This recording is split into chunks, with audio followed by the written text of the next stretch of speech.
Good morning to all of you once again in this business study class. Today we are going to start a new one chapter, that is principle of management. आपका जो principal of management है ये काफ़ी dynamic चीज़ें आप जो feel करेंगे, बड़ी अच्छी चीज़ें इसमें महसूस आप करेंगे कि ये हमें तो अब तक पता ही नहीं था इन चीज़ों का कि कंपनीज में, फैक्ट्रीज में इस प्रकार की चीज़ें होती हैं और मेन मैनेजर्स को यही चीज़ें बनाती हैं। जो ये प्रिंसिपल हम आज पढ़ेंगे ये सभी मैनेजर्स के लिए सबसे ज़्यादा इम्पोर्टेंट चीज़ आपकी होती हैं। तो आज हमारा पहला चैप्टर है वो है principles of management. Principal of management chapter number आपका ये सेकंड है। तो हम इस चैप्टर के बारे में डिस्कस करेंगे। अब आपका प्रिंसिपल का अगर हिंदी में हम बोल रहे हैं तो उसका मतलब होता है सिद्धांत। ठीक है, सिद्धांत का मतलब क्या होता है कि सिद्धांत का मतलब होता है कि हम लोग कहते हैं ना भैया ये तो मेरा सिद्धांत है, मैं ये चीज़ नहीं छोड़ सकता। अब ये मेरा सिद्धांत है, मैं कभी चोरी नहीं करूँगा। It is my principal that I will not make any theft. चाहे मेरे सामने सोना पड़ा हो, चाहे चांदी पड़ी हो, चाहे हीरे पड़े, जवाहरात पड़े, मैं चोरी नहीं करूँगा। और चाहे कोई देख रहा नहीं देख रहा, मैंने चोरी नहीं करनी। इसका आपका एक प्रिंसिपल आपका हो गया कि मैंने कभी चोरी नहीं करनी, चाहे कोई देखे या ना देखे। इसका मतलब क्या हुआ कि आपने एक डिसीजन मेकिंग कर लिया था अच्छी तरीके से सोच समझ करके कि मैंने चोरी नहीं करनी, क्योंकि चोरी करने के फ़ायदे और नुकसान आपने देख लिए, चोरी नहीं करने के फ़ायदे और नुकसान आपने देख लिए, उनका ऑब्जर्वेशन एक्सपेरिमेंटेशन आपने कर लिया। फिर उसके बाद में एक चीज़ आपने फाइंड आउट कर ली कि मैं कभी चोरी नहीं करूँगा। एक जनरल गाइडलाइन हो गई आपके लिए कि भैया अगर कोई ऐसी चोरी की समस्या मुझे आई कि मुझे चोरी करने का मौका मिल रहा है तो मैं कभी चोरी नहीं करूँगा। एक जनरल गाइडलाइंस आपने डिसीजन ले लिया और ये चीज़ आपने फील की कि चोरी करना बुरी बात है। ये आप अपने जो है छोटे भाइयों को, बहनों को या दोस्त हैं उन सभी को बताएंगे कि जो चोरी करना गलत बात है। आप सिद्धांत बना लो कि हम कभी चोरी नहीं करेंगे। इसका क्या हुआ कि ये आपका एक सिद्धांत हो गया। इसी प्रकार से आप देखेंगे कि आपके साइंस के कुछ प्रिंसिपल्स होते हैं कि जिस प्रकार से हम अगर किसी चीज़ को हम ऊपर फेंकते हैं तो जो फोर्स है, जो प्रिंसिपल ऑफ ग्रेविटेशन है, वो उस पर अप्लाई होता है कि आप किसी भी चीज़ को कितना भी जोर लगा के ऊपर फेंक दो, एक कुछ ना कुछ समय बाद वो नीचे वापस आएगी। हो सकता है कि कुछ चीज़ें थोड़ी देर में जल्दी नीचे आ जाएं, कुछ थोड़ी देर में ज़्यादा नीचे आ जाएं, पर नीचे ज़रूर आएंगी। क्योंकि आप किसी भी चीज़ को फोर्सफुली फेंकेंगे, थोड़ी ऊंची फेंक के तो जल्दी नीचे आ जाएगी, ज़्यादा ऊंची फेंक तो थोड़ी देर में आ जाएगी, पर नीचे ज़रूर आएगी। तो ये एक सिद्धांत हो गया कि अर्थ के अंदर आपका जो प्रिंसिपल हो गया कि अर्थ में एक ग्रेविटेशनल पावर है। ठीक है, तो अब उसकी ज़्यादा हमें सोचने की ज़रूरत नहीं है कि हमें कि अगर हम कोई चीज़ फेंकेंगे तो नीचे आएगी कि नहीं आएगी। पता है कि नीचे आएगी, तो ये एक आपने सिद्धांत हो गया कि ये चीज़ तो अप्लाई होगी ही होगी। तो हम इन्हीं चीज़ को हम बोलते हैं कि प्रिंसिपल क्या है। प्रिंसिपल होते हैं आपके फंडामेंटल ट्रूथ, सच्चाई होती है। ठीक है, और जो सच्चाई किस पे बेस्ड है, कोज एंड इफेक्ट रिलेशनशिप पे बेस्ड है कि आपका जो है अगर आप किसी चीज़ को फेंकेंगे तो उसका इफेक्ट ये होगा कि ग्रेविटेशनल पावर के कारण से नीचे आ जाएगी। तो ठीक इसी प्रकार से हम कहेंगे कि principle refer to a statement, एक ऐसी स्टेटमेंट को रिफ्लेक्ट बताता है which reflect the fundamental truth and some phenomena based on cause and effect relationship. ठीक है जी। अब जो प्रिंसिपल तो ये हुआ। मैनेजमेंट प्रिंसिपल क्या है, ये तो आपके प्रिंसिपल की बात हुई। प्रिंसिपल तो क्या होता है कि फंडामेंटल ट्रूथ को बताता है, जो कोज एंड इफेक्ट रिलेशनशिप पे है कि आपने जो है ग्रेविटेशनल पावर है उसका प्रिंसिपल है, तो वो कोज एंड इफेक्ट रिलेशनशिप पे है। Management principles are based and general guidelines for decision making and behaviour of managers. कि मैनेजमेंट ऑफ प्रिंसिपल्स क्या है कि मैनेजमेंट प्रिंसिपल्स जो हैं are based are broad and general guidelines. कि मैनेजमेंट प्रिंसिपल्स हैं वो ब्रॉड जनरल गाइडलाइंस हैं फॉर डिसीजन मेकिंग, के डिसीजन मेकिंग के लिए, एंड बिहेवियर ऑफ मैनेजर्स, और जो मैनेजर्स को बिहेवियर को भी चेंज करते हैं। यानी कि आपने अगर आप बिजनेस के अंदर हैं, अगर आप किसी कंपनी में मैनेजर हैं और एक पर्टिकुलर प्रॉब्लम आ जाती है तो पर्टिकुलर प्रॉब्लम से आप कैसे टैकल करेंगे, तो वो जो है आपको क्लियर पता है कि आप जो है जो मैनेजमेंट के जो 14 प्रिंसिपल्स हैं वो पढ़ेंगे तो उनमें उन चीज़ों से रिलेटेड आपको कुछ जनरल गाइडलाइंस हैं। अगर इस प्रकार की सिचुएशन कुछ आती है तो you to take the decision like this way, and if you take the decision in this manner then problem will be solve automatically. इसका ये हुआ कि एक जनरल गाइडलाइंस है कि अगर ऐसा कुछ आता है तो आप उसको ऐसा डिसीजन लें तो ऐसा कुछ हो सकता है, ठीक है, ऐसा कुछ हो जाएगा। पर ये क्योंकि आपका जो प्रिंसिपल ऑफ मैनेजमेंट है ये प्योर साइंस के मैनेजमेंट, प्योर साइंस के प्रिंसिपल्स नहीं है, जैसे कि आपका फिजिक्स केमिस्ट्री के जो प्रिंसिपल्स हैं वैसे प्योर नहीं है ये क्योंकि कि आपका सोशल साइंस है, तो सोशल साइंस के कहीं कहीं कुछ कुछ वेरी कर सकते हैं, पर ये नॉर्मली ज़्यादा वेरी नहीं करते हैं। हर केस में लगभग वही रिजल्ट आपके आते हैं, कुछ एक्सेप्शनल केस हैं उनकी बात अलग है, ठीक है। तो आपका जो मैं 2 के डेफिनेशन बता रहा हूँ। पहला तो प्रिंसिपल की डेफिनेशन क्या है, तो a principle refer to a statement which reflects the fundamental truth about some phenomena based on cause and effect relationship, ठीक है। यानी आपका ये तो प्रिंसिपल की डेफिनेशन हुई कि फंडामेंटल ट्रूथ है, ये कुछ फंडामेंटल ट्रूथ के बेस्ड होते हैं, और जो आपके कॉज एंड इफेक्ट रिलेशनशिप पे वो फंडामेंटल ट्रूथ फाइंड आउट किए जाते हैं। मैनेजमेंट प्रिंसिपल्स क्या हैं, are broad and general guidelines, ये विस्तृत और जनरल गाइडलाइंस हैं फॉर डिसीजन मेकिंग के लिए, एंड बिहेवियर ऑफ मैनेजर्स, और जो मैनेजर का बिहेव है उसके बारे में, ठीक है। अब कहता है कि management principle versus pure science principles, आपके मैनेजमेंट प्रिंसिपल हैं और प्योर साइंस के हैं, उन दोनों में डिफरेंस क्या है। तो हम यहाँ ले लेते हैं जी मैनेजमेंट प्रिंसिपल्स और साइंस प्रिंसिपल्स, हम इसको इस प्रकार से हम कर लें, ठीक है। तो आपका एक जगह रख लेते हैं मैनेजमेंट प्रिंसिपल, इसको हम शॉर्टकट में MGT लिख लेते हैं, management principles and science principles. इन दोनों में डिफरेंस आपके कौन कौन से हैं, तो हम इनको जब डिस्कस करते हैं। तो पहला आपका मैनेजमेंट प्रिंसिपल्स जो ह्यूमन साइंस उसकी बात कर रही है, तो ये very flexible,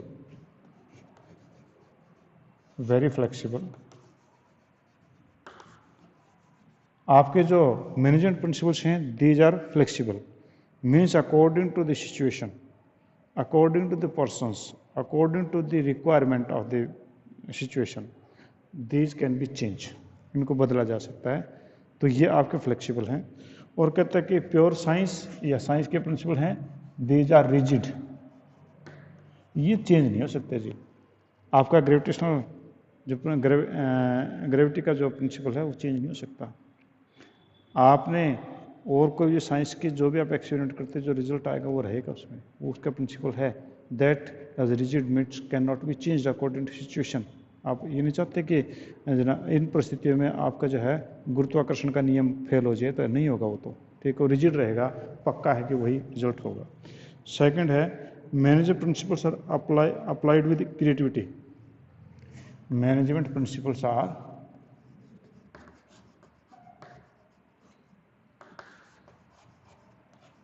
applied with creativity,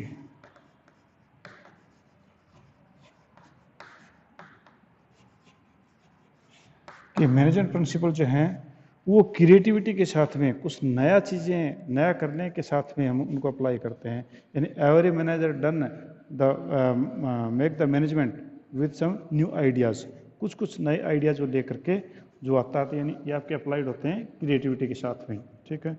जबकि कहते हैं scientific principle applied in absolute और स्टैटिक मैनर, ये तो आपका स्टैटिक मैनर में ही होते हैं। स्टैटिक मैनर का मतलब ये हुआ कि इनका जो है कोई चेंज नहीं किया जा सकता, कि इनको जो है हम इस इंटरेस्टिंग वे से अप्लाई कर दें। इसमें तो इंटरेस्टिंग वे किया जा सकता है कि किसी को आपने काम करवाना है, उसके साथ में आप कोई हंसी मजाक करके उसको समझा सकते हैं, आप उसको धमका के समझा सकते हैं, आप उसे डरा के समझा सकते हैं, पर साइंस में ऐसा कुछ भी नहीं हो, स्टैटिक ही होते हैं, तो वैसा ही उनका रहेगा।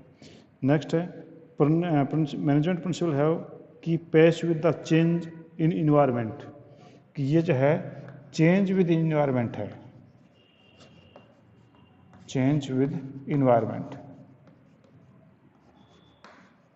इन्वायरमेंट का मतलब यहाँ पर आपके उससे मतलब नहीं है कि आप कभी हम इन्वायरमेंट इसका कहें कर लें पोल्यूशन वगैरह वगैरह का, वो नहीं। बिजनेस इन्वायरमेंट कि आपके बिजनेस इन्वायरमेंट में आपके 5 डायमेंशन आएंगे, वो हम आगे पढ़ाएंगे। उसमें पॉलिटिकल इन्वायरमेंट है, टेक्नोलॉजिकल इन्वायरमेंट है, सोशल इन्वायरमेंट है, ये 5 प्रकार के इन्वायरमेंट होते हैं। तो उनमें भी आपका जो है मैनेजमेंट प्रिंसिपल चेंज हो सकते हैं, उसके अनुसार चेंज किया जा सकता है। पर ये कहता है कि not change with the time, not changed, इनमें किसी प्रकार का चेंज नहीं किया जा सकता। प्योर साइंस के प्रिंसिपल तो आपके सेम ही रहेंगे। तो ये आपके जो 3 डिफरेंस मैंने आपको बताए, पहला आपके पास में है कि मैनेजमेंट प्रिंसिपल वेरी फ्लेक्सिबल है, जबकि रिजिड हैं, वो टाइम के अनुसार सिचुएशन के अनुसार दे can be changed, but these can not be change, these will apply in the same form. Management principles are applied with creativity, means every manager has different way to implement the principle of management, means they can be used by any person by their own creativity. But these are static, means there is no such type of the creativity, means the principle will apply in every situation. और third जो आपका है कि change with the environment, if the business environment changes the principle of a management changes, but these cannot be changed, ये same आपके रहेंगे। हाँ जी, इससे रिलेटेड कोई बात आप पूछना चाह रहे हैं, आप मेरे से पूछ सकते हैं। हाँ जी, नेक्स्ट जो डिफरेंस है वो मैनेजमेंट प्रिंसिपल्स और मैनेजमेंट टेक्निक। ये भी टेक्निक के बारे में भी काफ़ी इसमें इसी चैप्टर में आएगा कि मैनेजमेंट टेक्निक क्या है, और उनके बारे में हम डिस्कस करेंगे। वो जो टेलर ने हमारे को दी थी कुछ टेक्निक्स, तो अभी जिसके बारे में मैं थोड़ा बता ही दूँ आपको, बाकी डिटेल तो आगे ही होगी, ठीक है। तो ये आपके पास में होगा जी मैनेजमेंट प्रिंसिपल्स और मैनेजमेंट टेक्निक। सेकंड है मैनेजमेंट टेक्निक, मैनेजमेंट टेक्निक। तो सबसे पहले तो आपका principal management principles. Management principles are guideline for action. These are the guideline for action. Guidelines for actions. ये तो एक्शन के लिए आपकी गाइडलाइन है, ठीक है। These are the guideline for action. तो एक्शन के लिए आपकी गाइडलाइन है कि आपके पास में कोई प्रॉब्लम आ गई तो उसके ऊपर आप क्या एक्शन लें, तो उनके लिए गाइडलाइन है आपके मैनेजमेंट ऑफ प्रिंसिपल्स। जबकि टेक्निक में कि management technique are method and procedures, these are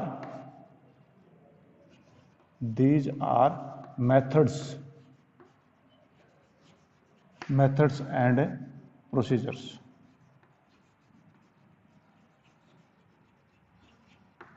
ये टेक्निक जो हैं वो किसी भी काम करने का मेथड क्या होगा और काम करने का तरीका क्या होगा, ये उन चीज़ों को बताती हैं, ठीक है। Management principle are more flexible, ये जो है ये प्रिंसिपल हैं मोर फ्लेक्सिबल हैं। ये आपके मैनेजमेंट प्रिंसिपल मैंने पहले बताया था कि आपके ज़्यादा फ्लेक्सिबल होते हैं, और ये हैं लेस फ्लेक्सिबल। टेक्निक जो है वो लेस फ्लेक्सिबल हैं। जैसे कि आप किसी मेथड से कोई क्वेश्चन निकालते हैं तो वो मेथड के अलावा कोई और मेथड आपके पास हो या ना हो, पॉसिबल हो भी सकता है ना भी हो। कि आप जो है इंटरेस्ट अगर कैलकुलेट करते हैं ड्राइंग के ऊपर, तो आपके पास कुछ मेथड अल्टरनेटिव मेथड हैं, कुछ में नहीं भी हैं। तो इसका लिए वाकई ये फ्लेक्सिबल कम है, संभावना है कि फ्लेक्सिबल हो सकते हैं पर कम है, पर ये ज़्यादा फ्लेक्सिबल है आपके, ठीक है। तो ये आपके जो आगे जो डिफरेंस है वो मैनेजमेंट प्रिंसिपल्स और मैनेजमेंट टेक्निक के अंदर, ठीक है जी। अब एक और छोटा सा पॉइंट और आता है, management principles versus values. Management principles versus values. Values का मतलब एथिक्स, जो आपने प्लस वन में पढ़ा था। तो वैल्यू का मतलब यहाँ पर एथिक का मतलब जो आपकी जो नॉर्मल थिंकिंग है कि क्या समाज के हिसाब से क्या सही होना चाहिए, क्या नहीं होना चाहिए, वो आपकी कहलाती हैं वैल्यूज़। तो आपका जो है मैनेजमेंट प्रिंसिपल्स में management principle are guideline for managerial action. तो ये तो सेम डिफरेंस वही है, these are guidelines for managerial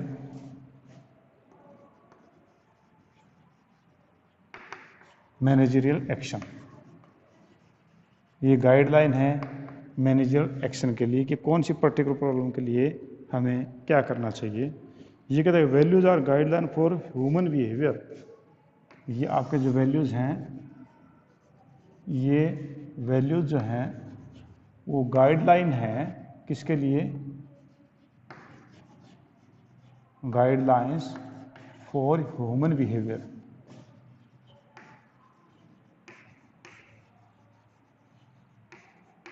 ये ह्यूमन बिहेवियर के लिए गाइडलाइन है, जबकि ये गाइडलाइन थी मैनेजरल एक्शन के लिए। ठीक है। Management principle are technical in nature. ये आपका टेक्निकल इन नेचर होते हैं। टेक्निकल इन TECH, टेक्निकल की स्पेलिंग शायद मेरी गलत हो गई। टेक्निकल होता है TECH,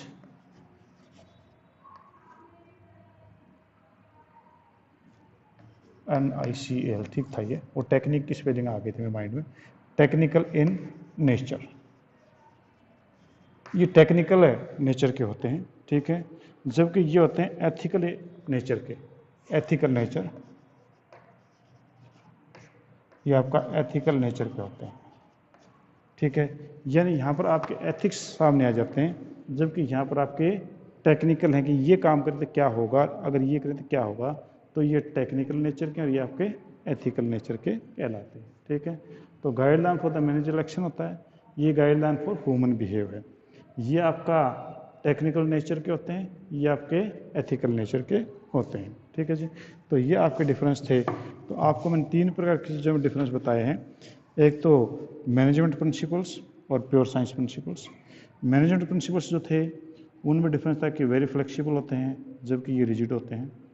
और मैनेजमेंट प्रिंसिपल्स हैं वो अप्लाइड विद क्रिएटिविटी, जबकि साइंस प्रिंसिपल्स हैं वो आपका जो है स्टैटिक होते हैं।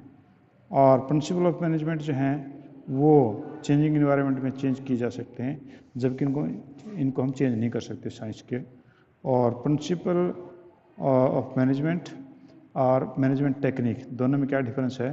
तो management principle guideline for action, जबकि ये जो है मेथड और प्रोसीजर होते हैं। और management principle are more flexible, जबकि management technique are less flexible. और अगला आप कैसा था? Management principle versus values. तो मैनेजमेंट प्रिंसिपल्स हैं वो जनरल गाइडलाइंस हैं for actions for the managers to take the action, जबकि ये गाइडलाइंस हैं ह्यूमन बिहेव के लिए। ठीक है जी। और ये जो टेक्निकल नेचर के और ये एथिकल नेचर के होते हैं। ठीक है जी। तो ये आपके पास में एक टॉपिक आपका हो गया कि मैनेजमेंट जो आपका प्रिंसिपल है उनकी क्या डेफिनेशन है, मैनेजमेंट प्रिंसिपल है उनकी क्या है, मैनेजमेंट प्रिंसिपल्स और साइंस प्रिंसिपल में क्या डिफरेंस है, आपका मैनेजमेंट प्रिंसिपल और मैनेजमेंट टेक्निक में क्या डिफरेंस है, और आपकी मैनेजमेंट प्रिंसिपल और वैल्यूज में क्या डिफरेंस है। ठीक है जी। अब जब नेक्स्ट हम टॉपिक पे आते हैं वो आपका नेचर, फीचर या कैरेक्टरिस्टिक्स ऑफ मैनेजमेंट प्रिंसिपल्स। ठीक है। हाँ जी, anything you want to ask from this point? अगर आप इनमें से पीछे वाले पॉइंट को पूछना चाह रहे हैं तो आप मेरे से पूछ सकते हैं, वरना हमें नेचर ऑफ मैनेजमेंट प्रिंसिपल्स हम डिस्कस करेंगे।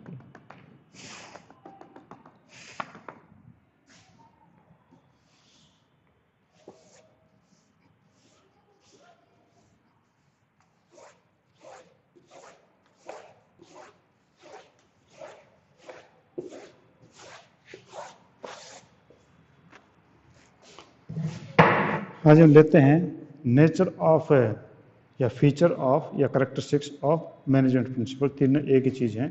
तो मैं आपके लेता हूँ feature of features of management principles.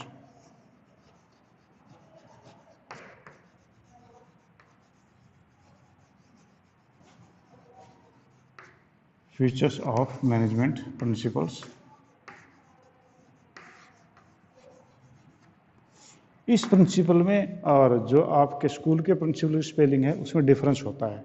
इसमें जो है आपका उसमें PAL होता है और यहाँ पर जो है आप देखेंगे PLES है, तो कभी आप वो स्पेलिंग लिखते रहें, ये वो स्पेलिंग नहीं है। ठीक है, तो पहला आपके पास जो है यूनिवर्सल एप्लीकेशन या प्रवेशी भी हम कह सकते हैं। पहली फीचर है यूनिवर्सल एप्लीकेशन।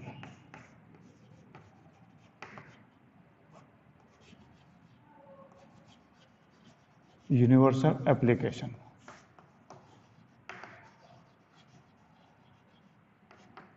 इसकी जो है एप्लीकेशन यूनिवर्सल होती है, सार्वभौमिक होती है। सार्वभौमिक का मतलब होता कि ये these applies everywhere. The principle of management are universal in nature, that means they can applied to all type of organisation irrespective of their size and nature, कि सभी प्रकार के ऑर्गेनाइजेशन में इसको हम अप्लाई कर सकते हैं। और वो जो है आपका बिजनेस या नॉन बिजनेस, कोई शॉर्ट या साइज में शॉर्ट है, स्मॉल है, सभी जगह हम ये प्रिंसिपल ऑफ मैनेजमेंट हम अप्लाई कर सकते हैं। तो हम ये कह सकते हैं कि ये सभी जगह आपका लागू होता है। जैसे एग्जांपल में कि डिवीजन ऑफ वर्क है, वो चाहे आपके गवर्नमेंट ऑफिस हो, चाहे प्राइवेट कंपनी हो, चाहे हॉस्पिटल हो, चाहे स्कूल हो, चाहे क्लब हो, सभी जगह पर ये आपका लागू होता है। तो डिवीजन ऑफ वर्क जो है वो एक प्रिंसिपल ऑफ मैनेजमेंट है, वो हम आगे डिस्कस करेंगे। तो यानी इसका ये हुआ कि यूनिवर्सल एप्लीकेबल है, सभी जगह लागू है। अगर डिवीजन ऑफ वर्क हम करेंगे तो it will apply everywhere. Division of work हर जगह ही आपका अप्लाई होता है। चाहे आप अपने स्कूल में देख लो, डिवीजन ऑफ वर्क सभी को कर रखा है कि मैं क्या सब्जेक्ट पढ़ाऊँगा, शमशेर सर क्या सब्जेक्ट पढ़ाएंगे, दूसरे टीचर्स क्या पढ़ाएंगे, सभी को डिवीजन ऑफ वर्क है। और स्पेशलाइजेशन भी उन लोगों का होता है। बाबू जी क्या काम करेंगे, फीस कलर क्या काम करेंगे, माड़ी क्या काम करेंगे, आपके पियून्स क्या काम करेंगे। तो डिवीजन ऑफ वर्क है। तो डिवीजन ऑफ वर्क जो पहला आपका प्रिंसिपल इसमें आगे आएगा कि आपके जो डिवीजन ऑफ वर्क से आपकी एफिशिएंसी बढ़ती है, और ये हर जगह किया जा सकता है। डिवीजन ऑफ वर्क आप अपने घर में भी कर सकते हैं कि मम्मी का क्या काम होगा, आपका क्या होगा, पापा क्या करेंगे, बहन या दीदी क्या करेगी। तो ठीक इसी प्रकार से आपका जो है ये यूनिवर्सल एप्लीकेबल है। ठीक है जी। Next is general guidelines.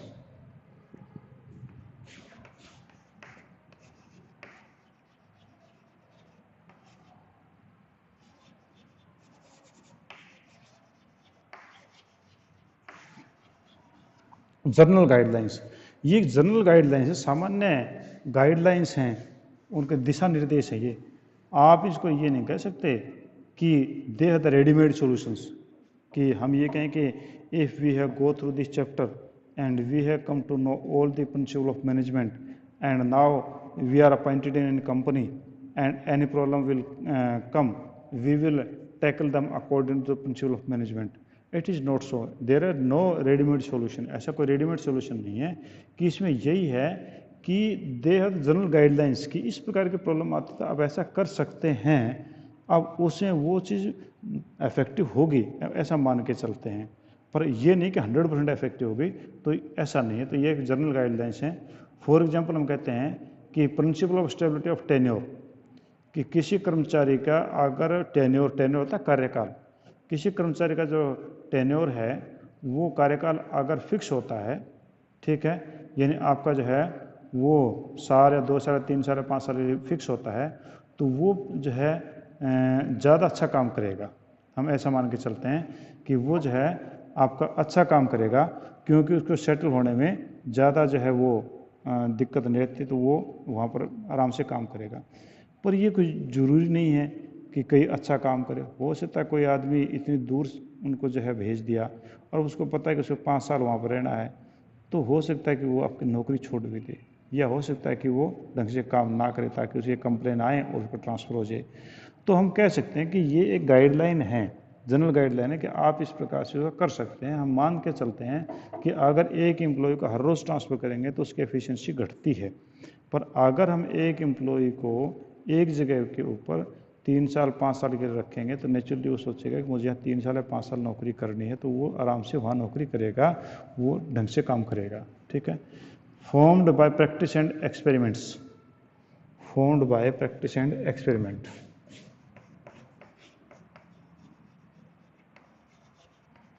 formed by practice and experiment।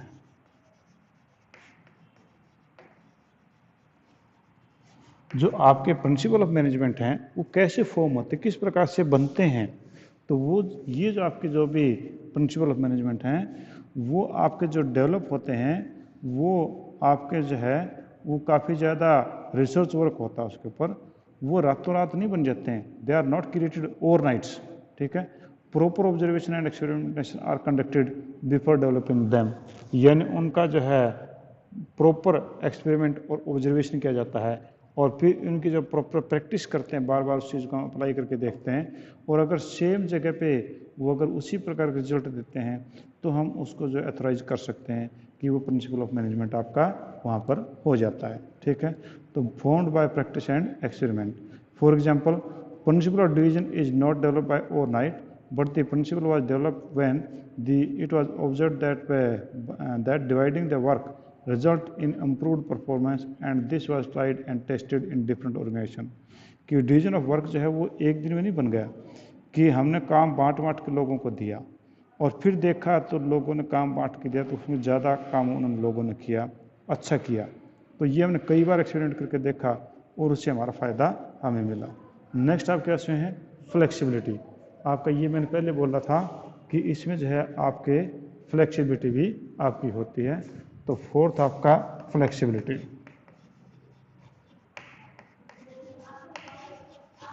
अब ये नहीं है एवरी टाइम कि जो प्रिंसिपल्स आपने क्रिएट कर दिए हैं, ठीक है, या प्रोपाउंडेड कर दिए हैं, तो इसका मतलब ये नहीं कि वो बदले नहीं जा सकते।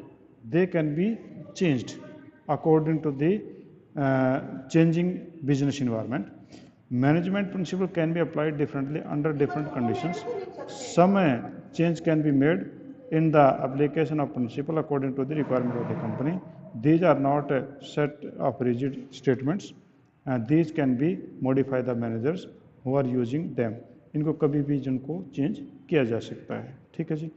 नेक्स्ट है मेनली बिहेवियरल। मेनली बिहेवियरल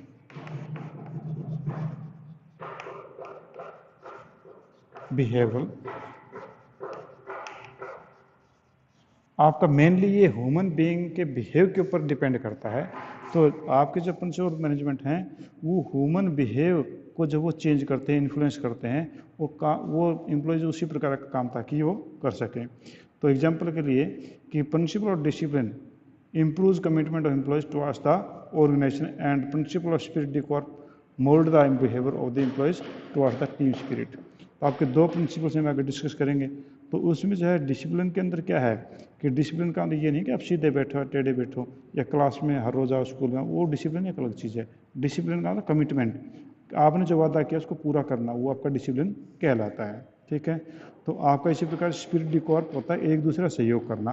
तो इससे क्या होगा कि ये सारी चीज़ स्पिरिट, चाहे डिसिप्लिन है चाहे स्पिरिट डी कॉर्प, ये क्या है, ये ह्यूमन बिहेव है, उसी को ही प्रभावित करता है। ठीक है, नेक्स्ट है कॉज एंड इफेक्ट रिलेशनशिप। ठीक है जी, cause and effect relationship and effect relationship. आपका कॉज एंड इफेक्ट रिलेशनशिप के ऊपर भी ये डिपेंड करता है कि आपका जब भी कोई कॉज होगा तो उसका कोई ना कोई इफेक्ट पड़ेगा। तो प्रिंसिपल ऑफ मैनेजमेंट भी इसी सिचुएशन में लागू होता है कि अगर आप कोई एक एक्शन लेते हैं तो उसका कोई ना कोई रिएक्शन आपके सामने आता है। तो वो आपका कॉज एंड इफेक्ट रिलेशनशिप है। जिस प्रकार से अगर आप किसी की सैलरी बढ़ाएंगे तो नेचुरली उसकी एफिशिएंसी भी बढ़ती है।